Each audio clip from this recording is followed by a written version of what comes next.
Have you ever felt like you wanted to physically remove a negative feeling from your body? Well, you can. It's called tapping. And on today's show, you get to hear me go through a tapping session in real time. Our guest is Dr. Katie Nall. She's a TEDx speaker, author, accredited master trainer, and practitioner of EFT, the Emotional Freedom Technique. This is The Fit Mess, conversations with world-class experts in the fields of mental, physical, and emotional health. In this episode, what we have seen in clinical studies all over the world for the last 30 years is that it is way more effective than cognitive behavior therapy. Now here are your hosts, Zach and Jeremy. Welcome to The Fit Mess. Thanks for listening while you're doing whatever it is that you're doing right now. I'm Zach and he's Jeremy, and together we're two vulnerable guys helping you overcome struggles to achieve your mental and physical wellness goals.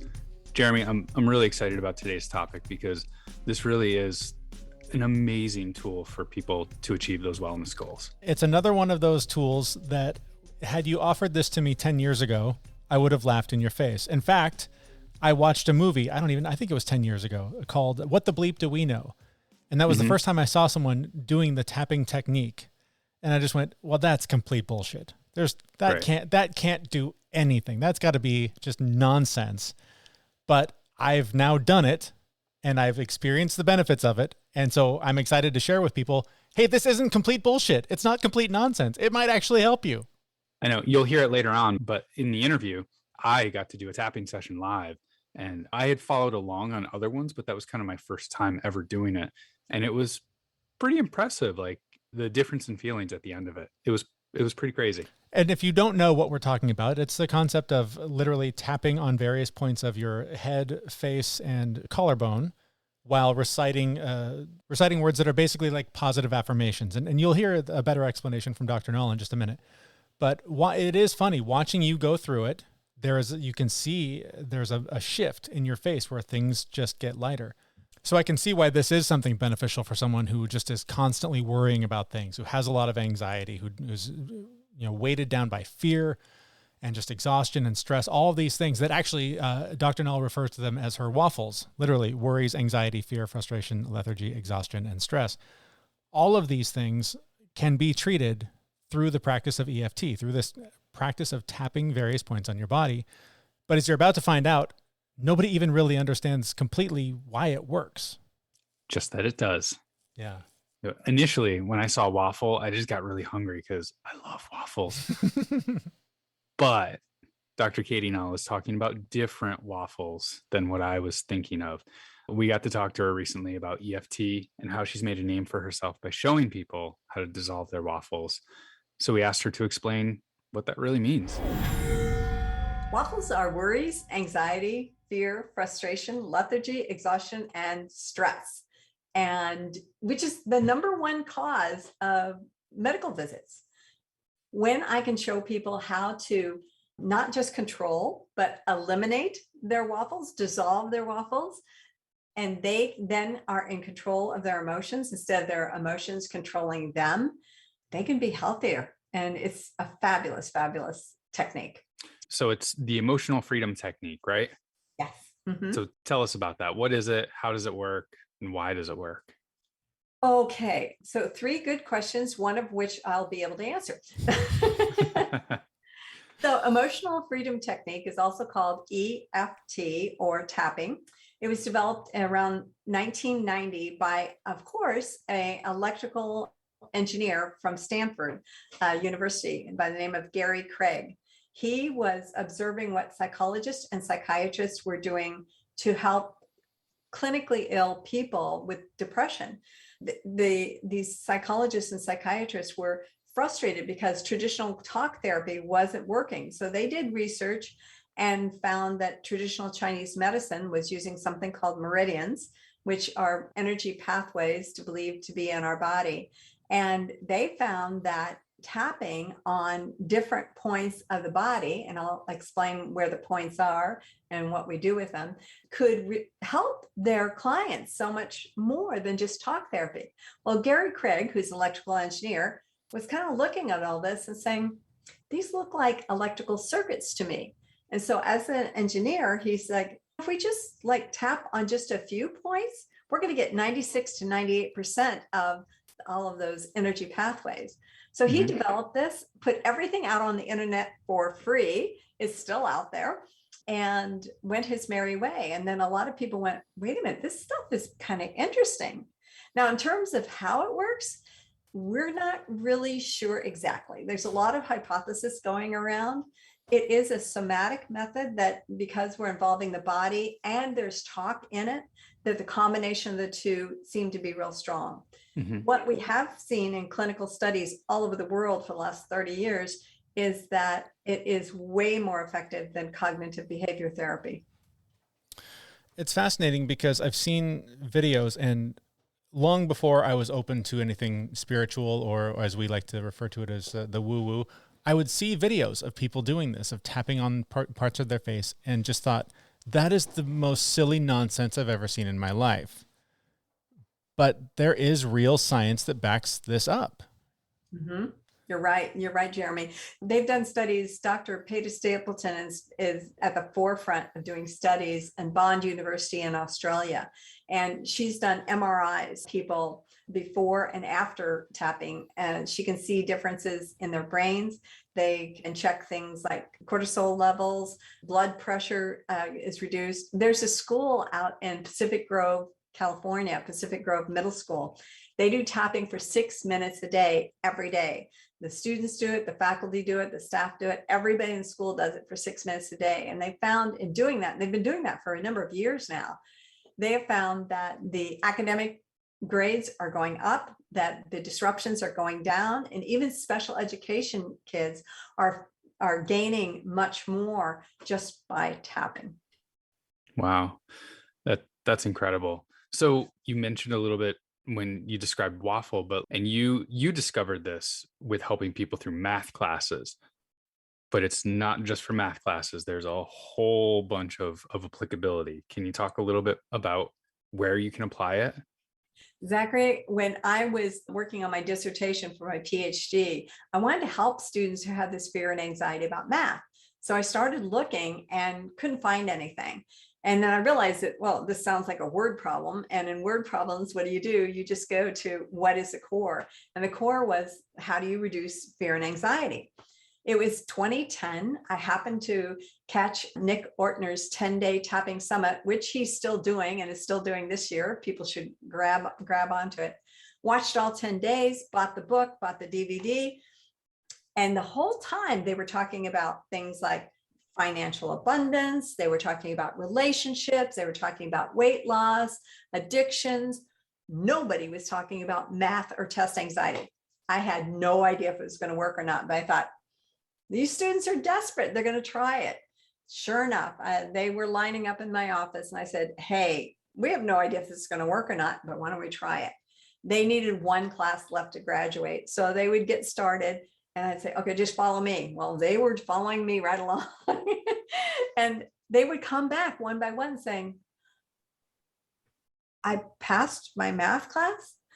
Jeremy and Zachary, I don't know who was more surprised, them or me, because we had no idea if it was going to work or not. From that, I was an adjunct instructor at the college, and every time I taught a math class, we would start the session off with, okay, let's tap. Not all the students bought into it, but the ones who did and actually did tap, their grades improved. They came back to me after class saying, I get it now. I ran into one of the students in a restaurant later on, and she's like, this is helping me with raising my kids and increasing my patience. I was like, okay. Nice. That's awesome. Just being upfront, I woke up this morning with stress, fear, anxiety. Don't know where any of it came from. I just woke up and it was there. It's been this cloud hanging over my head all day. So in doing some research for this, I saw you doing some demonstrations of this work, and my depression runs deep. It's a big, heavy cloud. But I walked through the session, and I understand we're gonna do some of this together here in just a moment. But in doing so, I did feel some relief. I felt a little bit of lightness, and it reminded me. One way I've been treating my depression lately is running. When I feel it, and when I have the awareness and can just force myself to put on some shoes and go outside, I'll run. And I will run until I'm exhausted and it's out, and I can't feel it anymore. And there was a similarity. It wasn't the same. But there was something, I think, in the intention of, I'm going to decide to do this, and just the physical movement, and maybe something about the symmetry of the movement. I don't know, but I definitely felt some of the effect.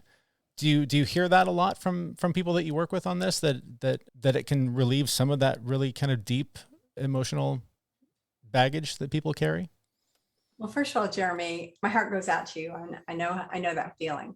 And thank you so much for trying tapping. And after the show, if you'd like, you can schedule a free session with me. I'd love to help you with that. Oh, thank you. That'd be great. So I'll tell you a story that a client has given me permission to share. She came to me, she was a friend, and she said, Katie, I want to hire you. I just need to have some focus. I'm not able to focus on what I'm doing. I'm like, yeah, sure, that's fine. Hey, here's my discovery form. Just fill this out and get it back to me and we'll get started. Oh my gosh, she brought it back and I read through it. And I was like, you do understand I'm a mathematician, right? Her form had that she was clinically depressed. She had been suicidal.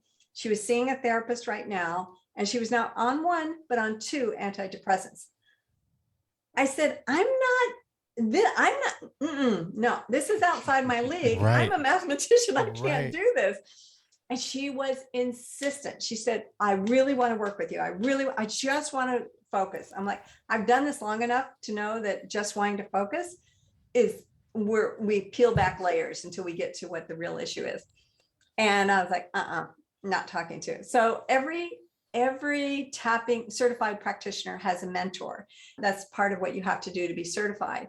So I went to my mentor and I explained the situation, and she's like, yeah, don't touch that at all. I said, got it. My friend came to me after a few weeks, persistent still, and said, I've talked to my therapist. My therapist suggests that tapping would be a good idea. I said, hold that thought. Went to my mentor. I'm like, what do you think now? And she's like, well, as long as the therapist is in agreement and everybody knows what's going on, that's okay. Mm-hmm. Okay. So we got started. We did 1 hour of tapping once a month. I went back to look at the notes because I'm like, this can't be true. Once a month for 6 months, 1 hour, once a month. That's all we did. At the end of 6 months, she and I were talking because we were friends, and her focus had been increasing. And she just was talking to me and said, I was out walking the other day with my friend who used to be my therapist. Stop. What do you mean? Used to be your therapist? What's going on? You were supposed to tell me. Oh, I told you. No, you never told me. What is happening? She said, well, I got off all my antidepressants. My therapist and I both believed that I no longer needed to see her. And now she's just a friend. 1 hour, once a month for 6 months. That's incredible. That's not something you hear often. No. For any modality. I myself was in therapy once a week for 4 years to try and get some balance in my life, right? Had a great therapist. I loved him. I thought he was wonderful. As I was walking out of the door on our agreed upon last day, he said, oh, by the way, Katie, I just wanted to let you know that some of those emotions that we've gone through, and I mean gone through, right? These horrible things. Right. They may pop up again if the circumstances are right. I whipped my hound around and I said, what are you talking about? I thought we were done with this. Right. And what the clinical studies are showing is that cognitive behavior therapy is not as effective as either EMDR, eye movement desensitization recalibration, or I think that's it, or EFT, emotional freedom technique. And they found with EMDR and EFT, once you identify the issue and get down to the very bottom, it does not return. Now, let me expand on that a little bit. I had a 6'4" retired Air Force captain come to me and said, I hate spiders. He worked on a ranch. There were spiders everywhere. It's like, what are we going to do? I said, okay, what is it about the spiders that you don't like? He's like, I hate the webs. Just can't get through the webs. So we tapped, we got through the webs. I thought, great, we're done. I saw him a few weeks later. I said, how are you doing with those spiders? I hate spiders. I'm like, wait a minute. I thought we had this all taken care of. He said, oh, I have no problem with the webs. He said, I just hate the way they walk. They're whole. So you could have one incident that has many what we call aspects. I've worked with people who have a fear of flying. And I had a client who, right about the time the pandemic started, she had to fly from Florida to California and back about every few weeks for medical. And first of all, she was uncomfortable with the mask. And whenever she was in an airplane, she felt like it was claustrophobic. So we tapped on all of that. And she got to the point where she could get on the airplane without completely losing it. So there are different aspects. You know, somebody may say they have a fear of flying, but what is it about it? Is it the noise? Is it the claustrophobia? Is it being up in the air? Is it not being in the air? Right. That would be the worst part of flying, the not being up in the air part, I think. So in doing some research about you, I heard a story that you told that went a little bit beyond tapping. And you mentioned something called quantum memory, and a woman who had a memory of being stabbed in the back in a former life. My mind is just blown on that. Like my logical brain is going, nope. But the woo side of my brain and the actual stabbing pain I have in my back right now is saying, tell me more. Can you tell me about that and tell me a little bit more about what quantum memories are? Absolutely, Zachary. So after I bought the book, bought the DVD, and I was working with the students, I realized I don't have any idea what I'm doing. I think I should get trained. So I went back and I got trained in level 1, level 2, level 3, and I'm always looking for what else is out there with tapping. So I did quantum. I did trauma tapping. I'm actually in something right now called picture tapping, which is very interesting. But the quantum tapping was just on the edge of woo-woo, to use your terminology. Yeah. The patient was the client. I use the word patient because she's a chiropractor, but the client came in and she was behind in writing patient reports. She only got paid if the patient reports were written and submitted. She had over 100 patient reports overdue. She was not happy. Her partner was even less happy. In fact, it was her partner who sent her in and said, you got to get this straightened out. So we tapped for a while and recognized that there was something about her 5th grade English teacher that was giving her grief. And we got it to a certain level, but we couldn't get it down to 0. Now, when she had come into the office, she came in holding her back, which I thought was unusual for a chiropractor who had a chiropractor partner. What was that all about? But I didn't say anything. She didn't say anything. We were not getting anywhere with why she couldn't get into the 100 overdue reports until I finally said, what's going on with your back? And she said, I don't know. I've got this pain, this really sharp pain in my back, and it's been there for the longest time. I can't get rid of it. I said, let's try some of this quantum tapping and see what happens. Well, in the process of the quantum, and what's interesting, Zachary, is that when we do quantum tapping, the information doesn't come to me, it comes to the client.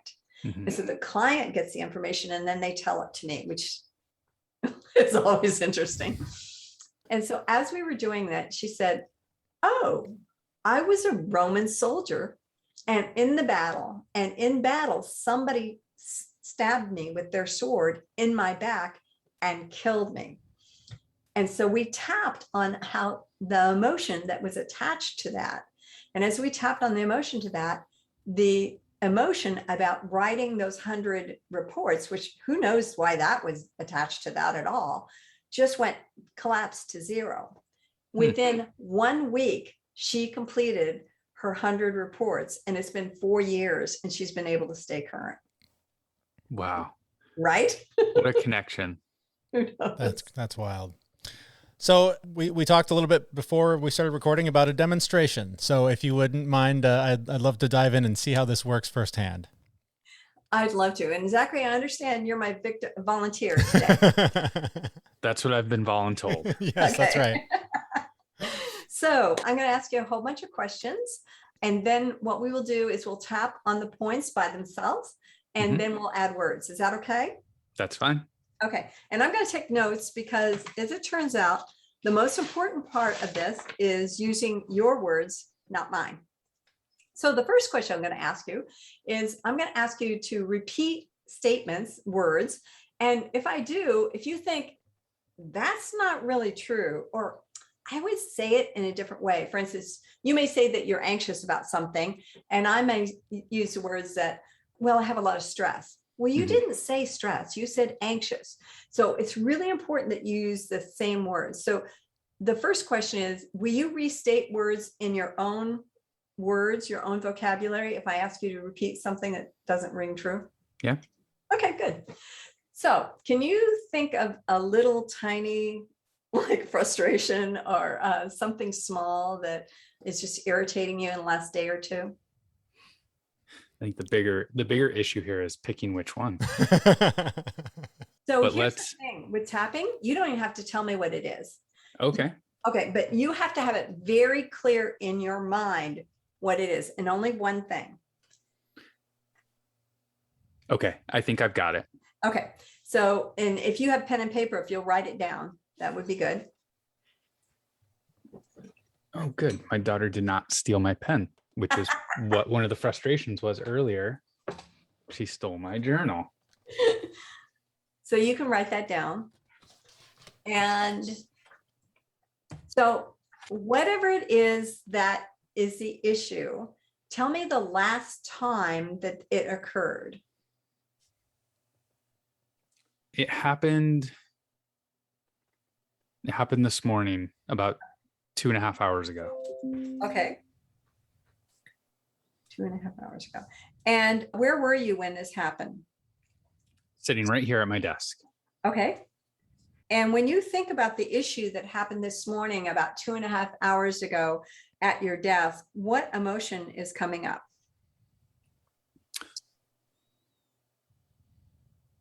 Couple: frustration, disappointment, and I'll be specific, disappointment in myself. Anything else? Anger. Okay. Anything else? And there's some shame mixed in. Okay. So out of frustration, disappointment, anger, and shame, which one is the strongest? Disappointment. Disappointment. Okay. And from 0 to 10, where 0 is like, I'll get over it, no big deal. And 10 is the highest level of disappointment you've had in your life. Where is this one issue in terms of numbers? It's not right in the middle, but it's a little bit higher. So I'd say a 6. 6. Okay. And when you think about this issue that happened this morning about 2.5 years ago while you were sitting at your desk, from the top of your head to the bottom of your toes, where do you feel it in your body? Where's that disappointment landing? In my chest and my upper abdomen. Okay. And that's a very regular feeling for me. Okay. Okay.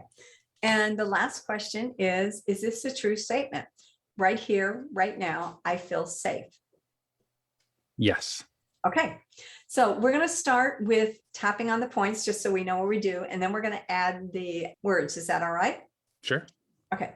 So on the side of the hand, and you can use either hand, it doesn't matter, between the wrist and the little finger, you're going to start tapping right there. You can use all 4 fingers of the other hand and tap right there and breathe.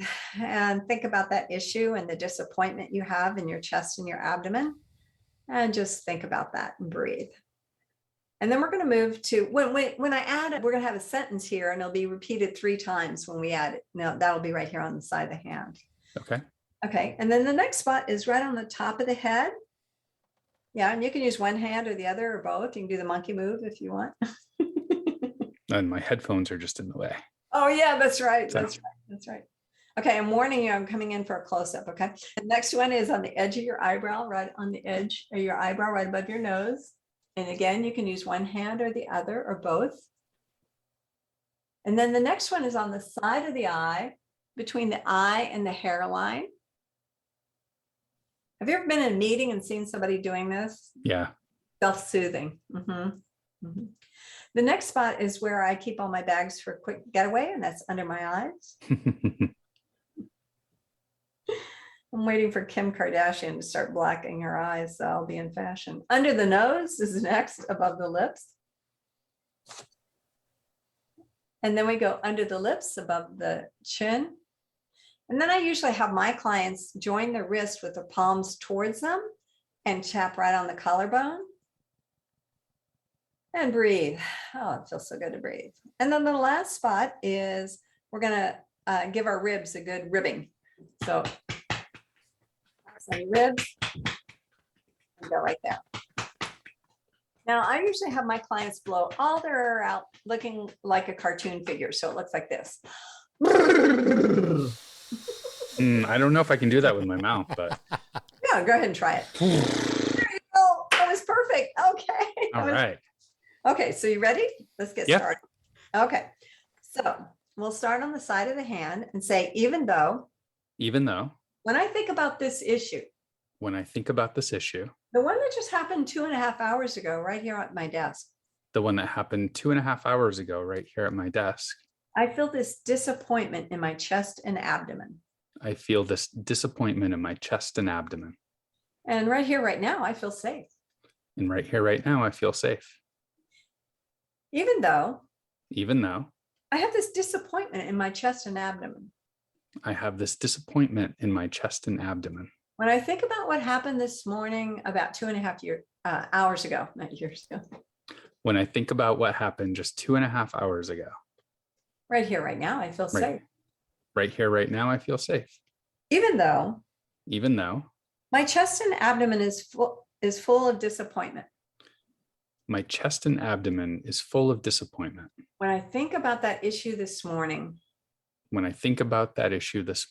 I was sitting at my desk. But right here, right now, I feel safe.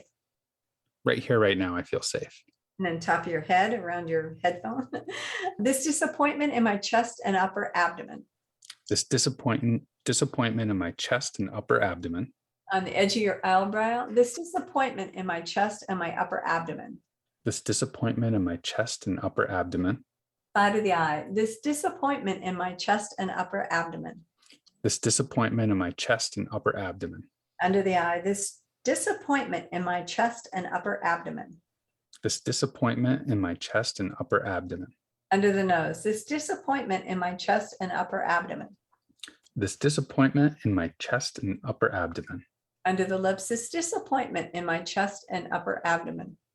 This disappointment in my chest and upper abdomen. On your collarbone. This disappointment in my chest and upper abdomen. This disappointment in my chest and upper abdomen. And then slap those ribs. This disappointment in my chest and upper abdomen. This disappointment in my chest and upper abdomen. And let's give it a good blow.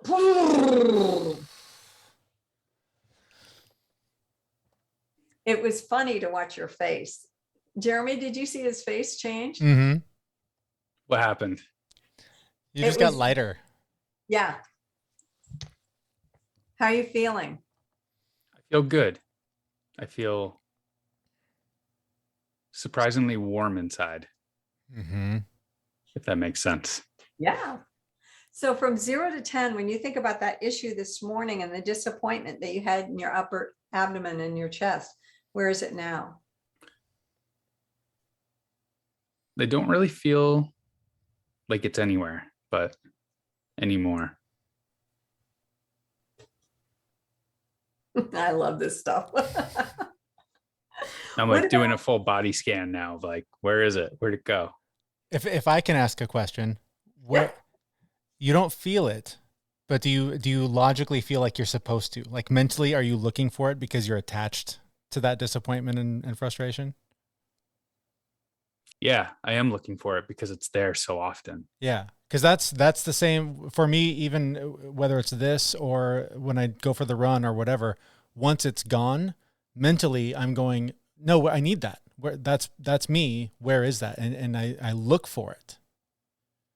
And so it's interesting to be able to go through this exercise and notice the separation, I guess, is I think maybe the powerful part that I am most interested in, just for my own sake, is to try and find more separation between me and that feeling, because my whole life, that feeling has been who I am. That's interesting you bring that up, Jeremy. There's a process called secondary gains. And some people come in and say they want to have whatever negative emotion out of their life. And we tap and we tap and we tap and nothing happens. Mm-hmm. And I have to stop and think, well, if you have this situation, why wouldn't it be released? I had one student who was a high school student, and it didn't matter what we did. Nothing went down. It took me weeks to figure out that if her level went down to 0, she would no longer talk to me. And she was in a situation where both her parents were working at home. They were both it was during COVID. They were both busy in their own little places. And I was really the only adult she could have a conversation with. And so she had secondary gains that Jeremy and Zach, you both say you're looking for that feeling to dissipate, to be away. But for some people, if the feeling goes away, they may not be getting what they need, whether it's attention from me or attention from, if you have somebody who's really, really sick and everybody's spending a lot of attention with them where they weren't doing it before, if they get well, who's going to pay attention to them? Yeah. Wow. I do want to make one additional comment though. Like as I'm sitting here, I just noticed my shoulders and my shoulder blade just deflated. Like they were up and they came down, and that's where I hold all my stress in my shoulders, my chest. So I just for more information, I just feel like my whole body, like a weight just lifted off of me. Yeah. Wow. Yeah. Yeah. The most frequent response I get from clients is, I feel so much lighter. Mm-hmm. Yeah. It's like everything just. And to go back, I guess, to the beginning quickly, we don't really know why. Because that's, I kept trying to rationalize. What is it? Is it the activity? Am I distracting? Am I doing something sort of silly and attaching it to this pain point and therefore lightening the weight that weight has? But we don't know. It could be any or all or none of those. It was an interesting study done by a professor at Auburn University in Auburn, Alabama, where he found something. He didn't know what to call them, but they're invisible somethings that are running through our bodies that mirror where the meridians are. They're like fishing wire, very, very thin, and they're running right where the meridians are. And they are invisible until they're tapped, and then they turn yellow. So because we can't measure it, and because we don't have the tools to identify exactly what's going on, a lot of people struggle with trying to accept what's happening. Yeah. Oh, that's powerful stuff. Fascinating. And now I'm very curious to learn more. So thank you so much for your time. Where can we learn more about you and the services you offer? My email is hello@drnall.com, HELLO@DRNALL.com. I'm a bit of a punster. So my website is my last name, NALL, followed by the word edge, EDGECO for company.com. It's knowledgecompany.com.